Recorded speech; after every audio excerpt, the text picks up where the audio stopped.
السلام عليكم ورحمة الله تعالى وبركاته.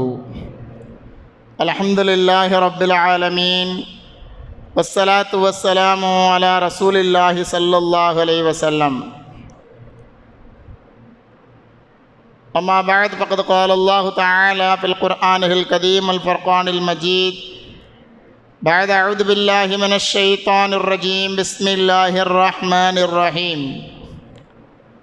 ما أصابك من حسنة فمن الله وما أصابك من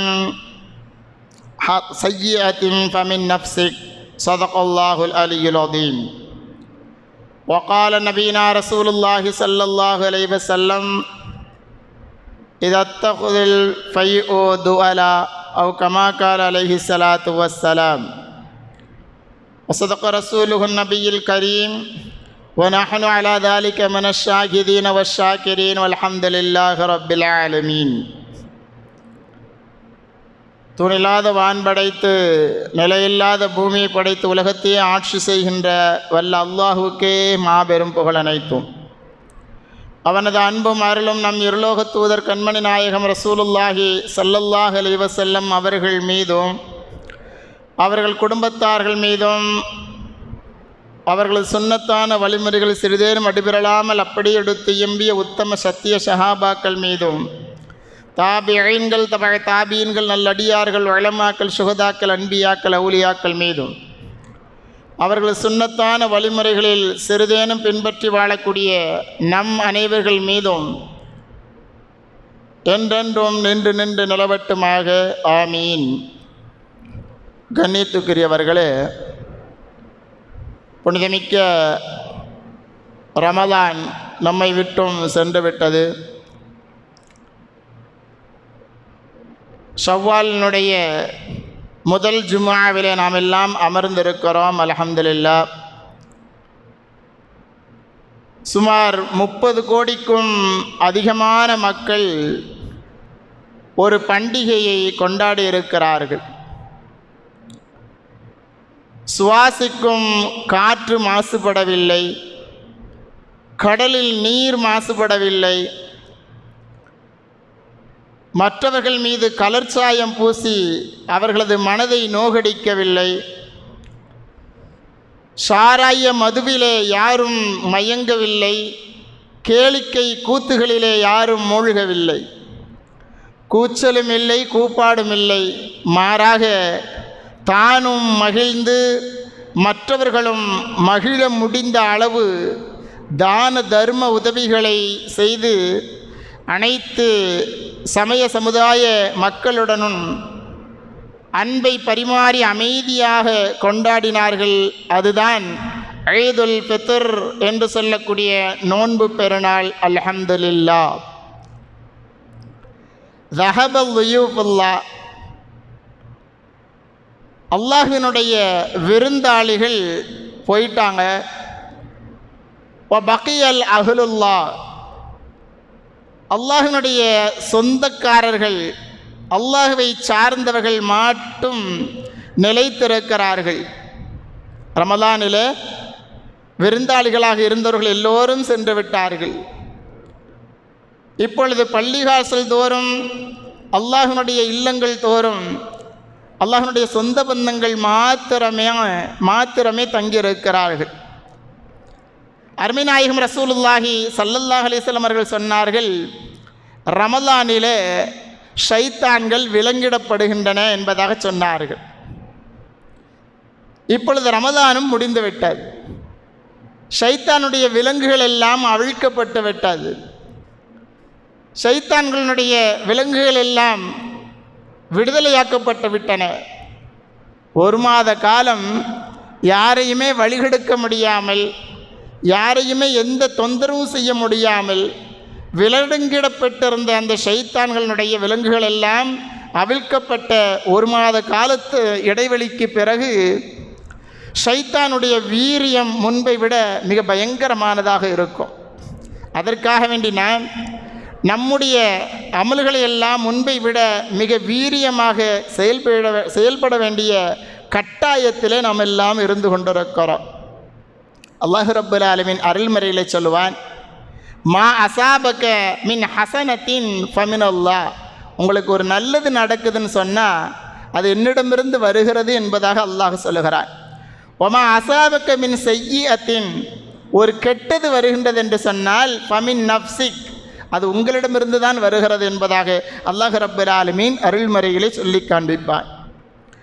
உலகத்திலே நாம் பார்க்கிறோம், பாவங்கள் பெருகிக்கொண்டே செல்கிறது. ஆகையினாலே அல்லாஹ்வினுடைய சோதனைகள் நம்மிடத்திலே பல்வேறு வடிவங்களிலே வந்து கொண்டே தான் இருக்கிறது. இதற்கு உதாரணமாக சொல்லணும்னு சொன்னால், இப்போ சமீபத்தில் ஒன்றிய அரசு கொண்டு வந்த வக்ஃபு திருத்த சட்டம், அல்லாஹ்வினால் நமக்கு வந்திருக்கக்கூடிய நாம் செய்த பாவத்தின் ஈடாக, பாவத்திற்கு பதிலாக அல்லாஹ்விடமிருந்து சோதனையாக இறங்கியிருக்கிறது. அதனுடைய நோக்கம் என்ன? வக்ஃபு சொத்துக்களை முறையில்லாமல் பயன்படுத்த யார் வேண்டுமென்றாலும் பயன்படுத்த வழிவகுக்கக்கூடிய வக்ஃபு திருத்த சட்டம். நம்முடைய இந்த இந்திய திருநாட்டில் நம்முடைய முன்னோர்கள், அதாவது முஸ்லிமான மன்னர்கள், முந்தைய பெரும் பெரும் பணக்காரர்கள், செல்வந்தர்கள் தங்களுடைய சொத்திலிருந்து ஒரு பகுதியை மதர்சாவிற்கு, பள்ளிவாசலுக்கு, தர்காக்களுக்கு அவர்கள் வக்ஃபு செய்துவிட்டு சென்று விட்டார்கள். அவற்றினுடைய சில சொத்துக்கள் மட்டும்தான் இன்று பள்ளிவாசல், மதரசாக்கள், தர்காக்களாக செயல்பட்டு வருகிறது. நிறைய வக்ஃபு சொத்துக்கள் இன்னும் பயன்படுத்தப்படாமலே இருக்கிறது. தமிழகத்தில் இவர்களெல்லாம் இப்படி வக்ஃபு செய்ய காரணம் என்ன என்று சொன்னால், தமிழகம் முழுவதும் நம் இஸ்லாமிய சமூகத்தில் வறுமையில் வாடக்கூடிய முக்கியமாக விதவை பெண்கள், அவர்களுடைய எண்ணிக்கையை கணக்கிட்டு அவர்கள் கண்ணியமான முறையில் வாழ தேவையான பராமரிப்பு தொகைகள் அவர்களுக்கென கொண்டு சேர்க்க வேண்டும், கொண்டு சேர்க்கப்பட்டது. தேவையான பள்ளிவாசல்களிலே நாம் பார்க்கிறோம், தேவையான பராமரிப்பு தொகையை பெற்றவர்கள் பள்ளிவாசல்கள் தோறும் கையேந்தி பிச்சை எடுக்கக்கூடியவர்கள், அவர்களுடைய எண்ணிக்கையை குறைக்க முடிந்தது. அதேபோல் பள்ளிவாசல்களிலே பணிபுரியக்கூடிய உலமாக்களுக்கு மாதந்தோறும் ஊதியங்கள் வழங்கப்பட்டு கொண்டே இருந்தன. இந்த சட்டத்தின் மூலமாக இவைகளெல்லாம் இப்பொழுது கேள்விக்குறியாக நிற்கிறது. காரணம் என்ன? நாம் பாவங்களை அதிகரித்து கொண்டே இருக்கிறோம். அல்லாஹ் ரப்புல் ஆலமீன் அதற்கு பாவங்களுக்கு பரிகாரமாக நமக்கு ஒன்றொன்றாக அல்லாஹ் கொடுத்து கொண்டே இருக்கிறார். நாம் சிந்திக்க வேண்டும், நம்மவர்களுக்கு மத்தியில் அப்படி என்ன பாவங்கள் எல்லாம் அதிகரித்து கொண்டே இருக்கின்றன. சிந்தித்தோம் என்று சொன்னால் முதலாவதாக அருமை நாயகம் ரசூலுல்லாஹி ஸல்லல்லாஹு அலைஹி வஸல்லம் அவர்களுடைய ஹதீதுகளிலிருந்து நாம் பார்க்க முடியும். முதல் செய்தியை அருமை நாயகம் சொன்னார்கள், பொது சொத்துக்களிலே முறைகேடு செய்வது. அருமை நாயகம் ஸல்லல்லாஹு அலைஹி வஸல்லம் சொன்னார்கள், கன்னிதாமின் பாலின் குத்திஅ சில்குஹு ஃபததாபஅ பஅதுஹு பஅலா. அருமை நாயகம் ஸல்லல்லாஹு அலைஹி வஸல்லம் ஒரு சில விஷயங்களை, ஒரு 15 விஷயத்தை சொன்னாங்க. சொல்லிட்டு இந்த வார்த்தையை சொன்னாங்க. அதில் முதல் செய்தியாக பொது சொத்துக்களிலே முறைகேடு செய்வது. நம்மவர்களுக்கு மத்தியிலே பாவம் பெருங்கக்கூடிய வழிமுறைகள் எப்படியெல்லாம் பாவம் பெருகுகிறது. இரண்டாவதாக அமானித துஷ்பிரயோகம். மூன்றாவதாக ஜக்காத்தை சரியாக கொடுக்காமல் இருப்பது. நான்காவதாக மார்க்கத்தை வேறு நோக்கத்திற்காக வேண்டி கற்றுக்கொள்வது. ஐந்தாவதாக மனைவிக்கு அடிபணிவது. ஆறாவதாக தன்னுடைய பெற்றோர்களை வெறுப்பது. ஏழாவதாக தன்னுடைய நண்பனை நெருக்கமாக்கிக் கொள்வது. எட்டாவதாக பள்ளிவாசல்கள் தோறும் வீணான சப்தங்கள் அதிகரித்து கொண்டே இருக்கும். ஒன்பதாவதாக தகுதியற்றவர்களை தலைவராக்குவார்கள். பத்தாவதாக தகுதியுள்ளவர்கள் ஒதுக்கப்படுவார்கள். 11ஆவதாக ஒருவன் தீமைக்கு பயந்து அவனுக்கு மரியாதை செலுத்துவதை அவன் கடமையாகவே கொண்டிருப்பான். 12ஆவதாக இசை, மியூசிக். 13ஆவதாக அந்த மியூசிக்கை கேட்டு நடமாடக்கூடிய பெண்கள் அதிகமாகி விடுவார்கள். பார்த்து கொண்டிருக்கிறோம் இவைகள் எல்லாம். 14வதாக மது சாராயம் அதிகமாகுவது. 15வதாக முன்னோர்களான நல்லவர்களை குறை கூறுவது. இந்த 15 விஷயத்தையும் அருமை நாயகம் ரசூலுல்லாஹி ஸல்லல்லாஹு அலைஹி வஸல்லம் அவர்கள் பட்டியலிடுகிறார்கள்.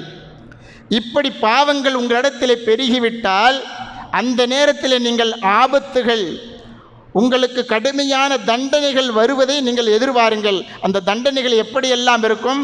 பூகம்பமாக இருக்கும், அல்லது பூமி பிளக்குதலாக இருக்கும், அல்லது சிகப்பு நிற அனல் காற்று வீசும், அல்லது எரிக்கற்கள் எரியப்படும், அல்லது உருமாற்றப்படுதல். இது போன்ற ஆபத்துகள் எல்லாம் உங்களுக்கு வந்து கொண்டே இருக்கும். எப்படி வரும் தெரியுமா? அடுக்கடுக்காக அல்லாஹ்வுடைய இந்த ஆபத்துகள் உங்களுக்கு எப்படி வரும் தெரியுமா?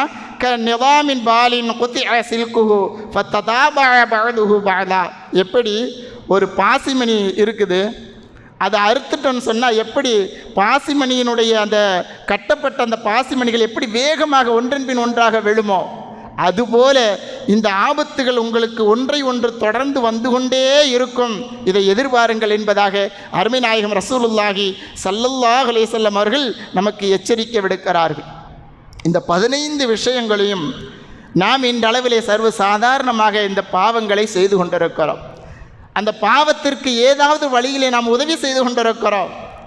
கண்ணியத்திற்குரியவர்களே, அல்லாஹ் ரப்புல் ஆலமீன் இத்தகைய விஷயத்தை தான் சொல்லுகிறான். ஒரு நல்லது நடந்துச்சுன்னா அது நான் செய்கிறேன். உங்களுக்கு ஏதாவது ஒரு கெட்டது நடக்குதுன்னு சொன்னால் அது எந்த வகையிலாலும் சரி, அது நீங்கள் தான் வர வச்சுக்கிட்டீங்கன்னு சொல்லி அல்லாஹ் ரப்புல் ஆலமீன் அருள்மறையிலே சொல்லுகிறான். அருமை நாயகம் சொன்ன இந்த பாவங்களிலே முதலாவதாக சொன்னது தான் பொது சொத்துக்களிலே முறைகேடு செய்வது. பொது சொத்துக்களிலே முறைகேடு செய்வது. அல்லாஹ் ரப்புல் ஆலமீன் முன்னால் எல்லாம் இந்த மாதிரி பொது சொத்துக்களில் ஏதாவது முறைகேடு நடந்துச்சுன்னு சொன்னால் அல்லாஹ் உடனே அதை வெளிப்படுத்திடுவானா. எப்படின்னு சொன்னால் அருமை நாயகம் ரசூலுல்லாஹி ஸல்லல்லாஹு அலைஹி வஸல்லம் சொல்கிறார்கள், முன்னால் ஒரு நபி இருந்தாங்க. அந்த நபியினுடைய கூட்டத்தார்கள் ஒரு போருக்காக வேண்டி புறப்பட்டு போனாங்க. போகும்பொழுது போர் செய்யக்கூடிய அந்த இடத்தை அவங்க போய் சேரும்பொழுது அசர் நேரம் ஆயிடுச்சு. அப்போ அந்த நபி சூரியனை பார்த்து பேசினார்கள். மறையக்கூடிய நேரம் இல்லையா, அசர் நேரம். சூரியனை பார்த்து அந்த நபி பேசினாங்களா? சூரியனை பார்த்து அந்த நபி பேசினார்கள், சூரியனே, நீ குறிப்பிட்ட நேரத்தில் மறைஞ்சிடணும். அது அல்லாஹ் ரப்புல் ஆலமீன் உனக்கு இட்டு இருக்கக்கூடிய கட்டளை. அதே போல் எனக்கும் அல்லாஹ் ரப்புல் ஆலமீன் இந்த போரை மகரிபுக்குள்ளாக முடிச்சிடணும். அது எனக்கு அல்லாஹ் ரப்புல் ஆலமீன் இட்டு இருக்கக்கூடிய கட்டளை அப்படின்னு சூரியனை பார்த்து பேசினாங்களாம்.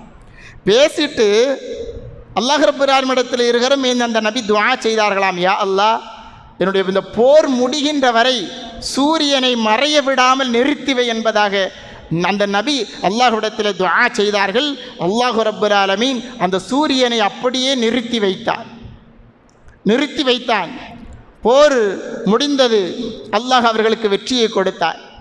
போர் முடிஞ்சிட்டா அங்கே கனிமத்து பொருட்கள், அந்த எதிரிகள்லாம் விட்டு சென்ற கனிமத்து பொருட்களை எல்லாத்தையும் ஒன்று சேர்த்து முந்தைய காலகட்டத்தில் எல்லா நபிமார்களுக்கும் அருமை நாயகம் ஸல்லல்லாஹு அலைஹி வஸல்லம் சொல்லுகிறார்கள், எல்லா கனிமத்து பொருட்களையும் கொண்டு போய் மலைக்கு மேலே வச்சிருவாங்க. மேல் வானிலிருந்து ஒரு நெருப்பு வரும், வந்து அந்த கனிமத்து பொருட்களை கரித்து விடும். அப்போ அல்லாஹ் ரப்புல் ஆலமீன் இந்த கனிமத்து பொருட்களை ஏற்றுக்கொண்டான் என்பதாக முந்தைய எல்லா நபிமார்களுக்கும் கனிமத்து பொருட்கள் அப்படித்தான் இருந்துச்சு. நபிகள் நாயகம் ரசூலுல்லாஹி ஸல்லல்லாஹு அலைஹி வஸல்லம் அவர்கள் இந்த செய்தியை சொல்கிறாங்க. அப்போ எல்லா கனிமத்து பொருட்களையும் கொண்டு போய் மலையில் வச்சுட்டாங்க. நெருப்பு வருது, ஆனால் கரிக்காமல் போயிடுச்சு. உடனே அந்த நபி என்ன செஞ்சாங்க, மக்களை பார்த்து, நீங்கள் இந்த கனிமத்து பொருட்களில் ஏதோ ஊழல் செஞ்சிருக்கிறீங்க, இது பொது சொத்து, இந்த சொத்திலிருந்து ஏதோ ஒன்றை நீங்கள் களவாடி இருக்கிறீர்கள். அது யார் களவாடி இருக்கின்றீர்கள் என்பதை இப்பொழுது தெரிந்து விடலாம் என்பதாக அந்த நபி என்ன செய்கிறாங்க, எல்லா கூட்டத்தினுடைய தலைவர்களும் கை கொடுக்கும்படி சொல்கிறாங்க. அப்போ ஒவ்வொரு தலைவரும் வந்து அந்த நபியிடத்தில் கை கொடுக்குறாங்க. அப்போ ஒரு தலைவரினுடைய கை அந்த நபியினுடைய கையோடு ஒட்டி கொண்டார். உடனே சொன்னாங்க, நீங்கள் தான் ஏதோ தவறு செஞ்சுருக்கிறீங்க, உங்களுடைய குடும்பத்திலிருந்து எல்லாரையும் வர சொல்லுங்கன்னு சொல்கிறாங்க. எல்லாரும் வந்து கை கொடுக்குறாங்க. இன்னொருவருடைய கையும் அதே போல் இந்த நபியினுடைய கையிலே ஒட்டிக்கொள்கிறார். சொன்னார்கள், நீங்கள் ஊழல் செய்திருக்கக்கூடிய பொது சொத்தை நீங்கள் மறைத்து களவாடி இருக்கக்கூடிய அந்த பொருளை கொண்டு வந்து விடுங்கள் என்பதாக அந்த நபி சொன்ன பொழுது இவர்கள் போய் ஒரு மாட்டினுடைய தலை அளவு உள்ள தங்கத்தாலான ஒரு கவசத்தை எடுத்து வந்தார்கள். பிறகு அந்த நபி கொண்டு போய் அந்த மலையின் மீது வைத்தார்கள். அதற்கு பிறகு அந்த நெருப்பு வந்து அதை கரித்தது என்பதாக அருமை நாயகம் ரசூலுல்லாஹி ஸல்லல்லாஹு அலைஹி வஸல்லம் அவர்கள் சொல்லி காண்பிக்கிறார்கள். பொது சொத்தை களவாடுவதற்கு, எடுப்பதற்கு, அதை முறைகேடு செய்வதற்கு யாருக்கும் எந்த உரிமையும் இல்லை. அருமை நாயகம் ரசூலுல்லாஹி ஸல்லல்லாஹு அலைஹி வஸல்லம் அவர்கள் இதை சொல்லிவிட்டு கடைசியாக சொன்னார்கள், ஆனால் என்னுடைய உம்மத்துமார்களுக்கு மாத்திரம் அல்லாஹ் ரப்பல் ஆலமீன் கனீமத்து பொருட்களை பங்கிட்டு எடுத்துக்கொள்வதற்கு அனுமதி தந்திருக்கிறான் என்பதாக அருமை நாயகம் ஸல்லல்லாஹு அலைஹி வஸல்லம் சொல்லி காண்பித்தார்கள். ஆக முதலாவதாக நம்ம அவர்களுக்கு மத்தியில் பெருகக்கூடிய பெரும் பாவமாக இருக்கக்கூடிய ஒன்று இந்த பொது சொத்தை முறைகேடு செய்து அபகரிப்பது. இவைகளிலிருந்து நாம் நம்மை பாதுகாத்து கொள்ள வேண்டும். இவைகளிலிருந்து நாம் கண்டிப்பாக இந்த பாவங்களிலிருந்து நாம் நம்மை தவிர்த்து கொள்ள வேண்டும். இரண்டாவது விஷயம், வல் அமானத்துவம் மகனமா. அருமை நாயகம் ஸல்லல்லாஹு அலைஹி வஸல்லம் சொன்னார்கள், இறுதி நாள் நெருங்கி கொண்டிருக்கின்றது என்று சொன்னால், அழிவு நாள் நெருங்கி கொண்டிருக்கின்றது என்று சொன்னால், இந்த நம்பகத்தன்மை தான் மக்களிடத்திலே முதலாவதாக எடுக்கப்படும் என்பதாக அருமை நாயகம் சொன்னான். மார்க்கத்தை கடைபிடிக்கக்கூடிய உண்மையான மக்களிடமிருந்து முதலிலே அமானிதம்தான் இல்லாமல் போகும். நபி ஸல்லல்லாஹு அலைஹி வஸல்லம் சொன்னாங்க, அமானிதம் அடுத்தவர்களுடைய பொருட்களை பாதுகாப்பது, அடுத்தவர்களுடைய பொருட்களை அபகரித்து கொண்டு அதை அவர்களுக்கு தெரியாமல் முறைகேடு செய்வது, இதுதான் முதலாவதாக மக்களிடத்தில் பாவமாக வெளிப்படுத்தப்படும். அதற்கு பிறகு அவர்கள் தொழுகையெல்லாம் என்ன செய்வாங்க? தொழுகையெல்லாம் விட்டுருவாங்க. தொழுகை அவர்களிடத்தில் இல்லாமல் போகும். அதற்கு பிறகு சிலர் சரியாக தொழுகையை நிறைவேற்றுவாங்க. ஆனால் அவர்களிடத்தில் மார்க்கத்தினுடைய மற்றொரு பங்கான தொழுகையினுடைய பங்கை போல அமானிதத்தை முறையாக பயன்படுத்த வேண்டும், நிறைவேற்ற வேண்டும் என்கின்ற ஒன்றை அவர்களிடத்தில் இருக்காது. அருமை நாயகம் ஸல்லல்லாஹு அலைஹி வஸல்லம் சொல்லுகிறார்கள், அத்தகைய அந்த அமானத்தை பேணுவது, அந்த அமானத்தை மற்றவர்களுடைய பொருட்களை பாதுகாப்பது என்பது மற்றவர்களுடைய பொருட்களை அபகரித்து அதை முறைகேடு செய்வதை அருமை நாயகம் ஸல்லல்லாஹு அலைஹி வஸல்லம் அவர்கள் தடுத்திருக்கிறார்கள். அருமை நாயகம் ஸல்லல்லாஹு அலைஹி வஸல்லம் அவர்கள் எந்த அளவிற்கு அமானிதத்தை பாதுகாத்தார்கள் தெரியுமா? எப்பொழுதுமே சரி, அடுத்தவர்களுடைய பொருட்களை அவர்களிடத்திலே ஒப்படைப்பதிலே அருமை நாயகம் மிக கவனமாக இருப்பார்கள். எந்த அளவிற்கு? ஹிஜ்ரத் செய்து சென்ற பொழுது மக்கமா நகரத்தினுடைய மக்கத்து குஃபார்கள் எல்லாம் அருமை நாயகம் ஸல்லல்லாஹு அலைஹி வஸல்லம் அவர்களை அழித்தொழிப்பதற்காக வேண்டி ஒன்று கூடிய பொழுது அருமை நாயகம் மக்கமா நகரிலிருந்து வெளியேறி ஹிஜ்ரத் செய்கிறார்கள் மதீனா நகரத்திற்கு. அந்த ஆபத்தான நேரத்திலேயும் கூட தனக்கு பகரமாக தன்னுடைய இடத்திலே அலி ரலியல்லாஹு தஆலா அவர்களை வைத்துவிட்டு சென்றார்கள். வரலாறு சொல்லி காண்பிக்கும். எதற்காக வேண்டி தெரியுமா? அருமை நாயகத்தினுடைய அந்த அமானிதத்தை பாதுகாக்க வேண்டும், அவர்களுடைய அமானிதத்தை முறையாக நிறைவேற்ற வேண்டும் என்பதற்காக வேண்டி அருமை நாயகம் ஸல்லல்லாஹு அலைஹி வஸல்லம் அவர்கள் தன்னுடைய இடத்திலே அலி ரலியல்லாஹு தஆலா அவர்களை வைத்துவிட்டு அங்கிருந்து ஹிஜ்ரத் செய்தார்கள். அல்லாஹ் ரப்பல் ஆலமீன் அமானிதத்தை எப்படி பேணுகிறான் தெரியுமா? அருள்மறை குர்ஆன் சொல்லி காண்பிக்கும், ஓ அம்மல் ஜிதாரு ஃபகான லி குலாமைனி யதீமைனி ஃபில் மதீனா வகான தஹ்தஹு கன்ஸுல் லஹுமா வகான அபூஹுமா ஸாலிஹா. அந்த குழந்தைகள், அந்த 2 குழந்தைகள், அவருடைய 7வது தலைமுறையிலே வாழ்ந்த தந்தை, அவர்களுடைய அமானிதத்தை பேணு காப்பதிலே மக்களிடத்தில் அவர் சிறந்து விளங்கியவராக இருந்தார். அவரிடத்தில் ஏதாவது ஒப்படைச்சா அவர் என்ன செய்வாராம்? பத்திரமாக பாதுகாத்து அவர்களிடத்தில் மீண்டும் அமானிதத்தை ஒப்படைத்து விடுவார். அத்தகைய அந்த சிறந்த நல்லடியாராக இருந்ததினால் அந்த சிறுவர்களுடைய அபூஹுமா, அந்த 2 சிறுவர்களுடைய தந்தையினுடைய அந்த ஹசானாவை, அந்த கன்ஸை நாம் பாதுகாத்தோம். அல்லாஹ் ரப்பல் ஆலமீன் சொல்லுகிறான், அந்த அனாதை சிறுவர்களுடைய சொத்தை நாம் எப்படி பாதுகாத்தோம்? நபீனா ஹித்ர் அலைஹி ஸலாத்து வஸ்ஸலாம் அவர்களை கொண்டு அந்த சுவற்றுக்கு கீழாக இருந்த அந்த புதையலை அல்லாஹ் பாதுகாத்தான் என்பதாக அருள்மறையிலே சொல்லுகிறான். அமானிதத்தை பாதுகாப்பது என்பது அந்த அளவிற்கு மிக முக்கியமான ஒன்று. அடுத்தவர்களுடைய பொருளை சர்வ சாதாரணமாக ஏதாவது வழி கிடைத்தால் அபகரித்து கொள்வது என்பது இஸ்லாமிய மார்க்கம் கடுமையாக கண்டிக்கக்கூடிய ஒரு வார்த்தை. அல்லாஹ் அருள்மறையிலே அருமை நாயகம் தன்னுடைய நாவின் மூலமாக சொல்லக்கூடிய வார்த்தையிலே அமானிதத்தை மிக பேணுதலாக கடைபிடிக்க வேண்டும் என்பதாக சொல்லித் தருகிறார்கள். அதே போல் ஒருவருக்கு யாருக்காவது ஏதாவது பொறுப்பு கொடுக்கப்பட்டால் அதுவும் ஒரு அமானிதம்தான். ஒருவருக்கு ஏதாவது ஒரு பொறுப்பு கொடுக்கப்பட்டால் அது அமானிதமாக அதை பேண வேண்டும். நபி ஸல்லல்லாஹு அலைஹி வஸல்லம் அவர்கள் ஒரு தடவை பயான் பண்ணிக்கிட்டு இருக்கிறாங்க. மக்களுக்கு அறிவுரைகளை சொல்லி கொண்டு இருக்கிறார்கள். அந்த நேரத்தில் ஒரு காட்டறிவி ஒருத்தர் வர்றார். வந்தவர் மறுமை நாள் எப்போ வரும்னு சொல்லி கேட்குறார். அருமை நாயகம் ஸல்லல்லாஹு அலைஹி வஸல்லம் அவர்கள் பயான் செஞ்சுக்கிட்டு இருக்கிறாங்க. அந்த நேரத்தில் இடையில குறுக்கிட்டு கேட்குறார். காட்டறிவி இல்லையா, அவர்களுக்கு நாகரிகம் தெரியாது. கேட்டவுடனே நபி ஸல்லல்லாஹு அலைஹி வஸல்லம் அவர்கள் அமைதியாக இருக்கிறாங்க. கொஞ்ச நேரம் கழித்து அந்த பயான் முடித்த பிறகு நபி ஸல்லல்லாஹு அலைஹி வஸல்லம் அவர்கள் உடனே கேட்டாங்க. மறுமை நாளை பற்றி கேட்டார். அவர் எங்கப்பான்னு சொல்லி கேட்குறார். அப்புறம் அவர் அந்த கூட்டத்தில் உட்கார்ந்துருக்கிறார். எந்திரிச்சு வர்றார். நான் தான் யா ரசூலல்லாஹ் என்பதாக சொல்லுகிறார். அப்பொழுது அருமை நாயகம் ஸல்லல்லாஹு அலைஹி வஸல்லம் சொன்னார்கள், யார் அமானிதத்தை பால்படுத்துகிறாரோ, யார் அமானிதத்தை பேணாமல் இருக்கிறாரோ அப்பொழுது நீங்கள் மறுமை நாளை எதிர்பாருங்கள் என்பதாக நபி ஸல்லல்லாஹு அலைஹி வஸல்லம் சொன்னாங்க. அப்போ அவர் கேட்டார், அமானிதம் எப்படி பால்படுத்தப்படும் யா ரசூலல்லாஹ்? கேட்டபொழுது அருமை நாயகம் ஸல்லல்லாஹு அலைஹி வஸல்லம் சொன்னார்கள், எந்த காரியமாக இருந்தாலும் சரி அது தகுதியில்லாதவர்களிடத்தில் ஒப்படைக்கப்பட்டதுன்னு சொன்னால் நீங்கள் மறுமை நாளை எதிர்பாருங்கள். தகுதியுள்ளவர்களிடத்திலே பதவிகள் ஒப்படைக்கப்பட்டது என்று சொன்னால் அது சீராக இருக்கும். தகுதியற்றவர்களிடத்தில் ஒரு தலைமை பொறுப்பு, ஏதாவது ஒரு பொறுப்பு ஒப்படைக்கப்பட்டால் கண்டிப்பாக நீங்கள் மறுமையை எதிர்பாருங்கள் என்பதாக அருமை நாயகம் ரசூலுல்லாஹி ஸல்லல்லாஹு அலைஹி வஸல்லம் அவர்கள் சொன்ன செய்தியை ஹஸரத் அபூ ஹுரைரா ரலியல்லாஹு தஆலா அவர்கள் அறிவித்து காண்பிக்கின்றார்கள். கண்ணியத்திற்குரியவர்களே, இப்படி அமானிதங்கள்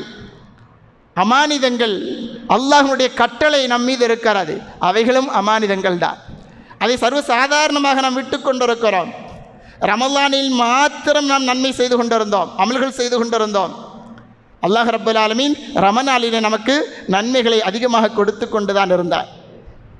நமக்கு தேவையான எல்லா ரிசுக்குகளையும் அல்லாஹ் கொடுத்து கொண்டு தான் இருந்தான்.